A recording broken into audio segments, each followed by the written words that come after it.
Magandang araw, thanks God, another day, another vlog na naman tayo mga sis, brad. At syempre, simulan natin ang ating araw sa paghahanda ng ating almusal. Dahil nga sa araw-araw na lang kami nagpiprito ng itlog, sa sinisad up na itlog, scramble na itlog, puro na lang prito. Kaya ito ang aking naisipan mga sis, brad, na lutuin ngayong umaga, ang nilagang itlog, pero biniak ko sa taas ng ating sinaing. Kaya sa mga kapwa ko sis, brad dyan, na ayaw lagi ng nagmamantika na ulam, at gustong kumain ng itlog, ganito po ang gawin nyo. Napanood ko lang din ito sa mga kapwa ko content creator, kaya ginaya ko na rin. Matagal ko na ito nakikita pero hindi ko lang ginawa, at ngayon talaga ay nagawa ko na talaga. Luto na nga yung ating nilagang itlog sa taas ng sinaing, at ito naman sinunod ko ang pagpiprito ng ating tusino. Binili ko lang din ito kanina doon sa tindahan habang nung nag-antay ako na maluto yung itlog natin doon sa taas ng sinaing. Maluto na nga yung ating tusino, sinunod ko naman itong embutido na aking nabili din. Pinirito ko lang din ito mga sis, brad.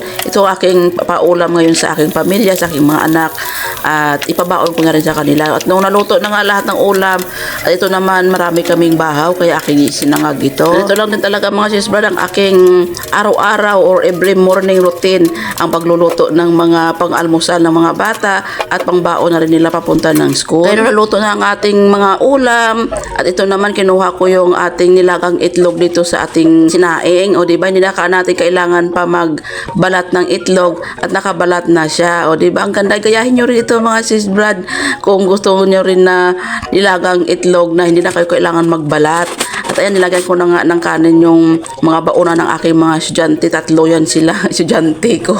Kaya lalagyan na natin ng kanin. Dati, nung nandito si tatay, 4 talaga yan sila ang pinababaunan ko ng kanin. Ngayon, wala na si tatay dito. Sa mga nagtatanong pala kung nasaan si tatay. Si tatay pala ay umuwi na doon sa kanyang pamilya. Sa kanyang second family, talagang karapatan niya naman talaga na umuwi doon kasi may pamilya rin siya doon. Nahihirapan kasi ako para nandito si tatay sa akin. Siyempre sa kalagayan ko na stroke survivor nga ako, ay talaga nahihirapan ako, stress ako lagi, kaya umiiwas talaga ako sa stress. Buti na lang is tatay umuwi na rin doon sa kanila. O change topic na lang tayo mga sis, brad. At ito na nga, ginising ko na pala silang tatlo para kumain na. At ayan si Kuya Kyle, simula na palang kumain. At ayan na rin si Papa Jason, kumakain na rin, pati si Inday. At sa mga nagsasabi pala, na nabasa ko rin sa comment na si Kuya Kyle lang daw ang mahal kong anak, dahil si Kuya Kyle lang daw ang binibidyohan ko lagi. Si Inday daw ay hindi ko daw mahal. Bakit daw hindi ko binibidyohan? Si Inday po kasi basta oras ng kainan, marami pa pong seremonyas yan. Kaya hindi siya masyado na bibidyohan pag makain kami. At ayan na nga si Inday, binibidyohan ko na talaga sa kanya. Sabi ko sa kanya, kumain ka ng mabuti dahil bibidyohan kita dahil may naghahanap sa'yo.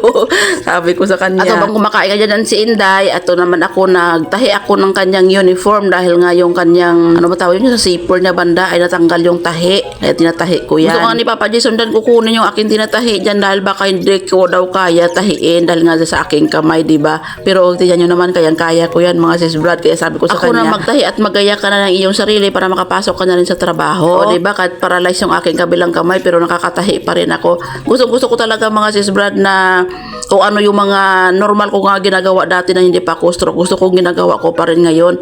Kaya kung hanggat kaya ko talaga gawin, ginagawa ko talaga yan. Kahit isang kamay lang ba ang nagtatrabaho, pero at least diba, nagagampanan ko pa rin ang bilang isang ina dito sa aking mga anak. Nire-upload ko pala itong video na ito mga sis, brad. Upload ko na pala ito kanina, kaya lang naka-copyright po tayo, kaya ito, nag-voice over na lang ako. O siya mga sis, brad, hanggang sa muli, maraming salamat sa inyong panonood. Kung hindi pa po kayo naka-follow sa aming page, paki-follow naman at paki-share na rin po ng ating video. Maraming salamat. God bless.